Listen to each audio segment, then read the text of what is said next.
Spanish ലീഗിൽ ഒന്നാം സ്ഥാനത്തെത്താനുള്ള അവസരം തെളിച്ച റയൽ മാഡ്രിഡ് ഇന്ന് റയോ വയക്കാനോ റയൽ മാഡ്രിഡിനെ സമനിലയിൽ തളച്ചു. വയക്കാനോയുടെ മൈതാനത്ത് ഇരു ടീമുകളും 3 ഗോളുകൾ വീതം നേടി. മത്സരത്തിന്റെ 3-ാം മിനിറ്റിൽ റയലിനെ ഞെട്ടിച്ച് ഉനായ് ലോപ്പസ് റയോയ്ക്ക് ലീഡ് നൽകി.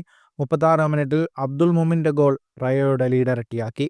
എന്നാൽ ആദ്യ പകുതിയിൽ തന്നെ റയൽ തിരിച്ചുവന്നു. 39-ാം മിനിറ്റിൽ വൽവർദയുടെ ലോങ് റേഞ്ചർ വലയിലെത്തിയപ്പോൾ 45-ാം മിനിറ്റിൽ ബെല്ലിംഗ്ഹാമാണ് ലക്ഷ്യം കണ്ടത്. രണ്ടാം പകുതിയിൽ 56-ാം മിനിറ്റിൽ റോഡ്രിഗോയുടെ തകർപ്പൻ ഗോളിൽ റയൽ ലീഡെടുത്തു. എന്നാൽ 64-ാം മിനിറ്റിൽ ഇസി പാലസോണിന്റെ ഗോൾ റയോ വയക്കാനോയെ മത്സരത്തിലൊപ്പം എത്തിച്ചു. മത്സരത്തിന്റെ കണക്കുകളിലേക്ക് വന്നാൽ 67% ബോൾ പൊസിഷൻ റയൽ മാഡ്രിഡിനായിരുന്നു. 13 ഷോട്ടുകളാണ് റയൽ മാഡ്രിഡ് ആകെ തൊടുത്തത്. 6 ഷോട്ട് ഓൺ ടാർഗറ്റ്. 625 പാസുകൾ 88% കൃത്യതയോടെ റയൽ മാഡ്രിഡ് പൂർത്തിയാക്കി. 14 ഷോട്ടുകളാണ് റയോ വയക്കാനോ തൊടുത്തത്. 5 shot on target. 310 പാസുകൾ 76% കൃത്യതയോടെ റയോ വയക്കാനോ പൂർത്തിയാക്കി. സമനിലയോടെ 17 മത്സരങ്ങളിൽ നിന്ന് 37 പോയിന്റുമായി റയൽ മാഡ്രിഡ് ലീഗിൽ 2-ാം സ്ഥാനത്ത് തുടരും.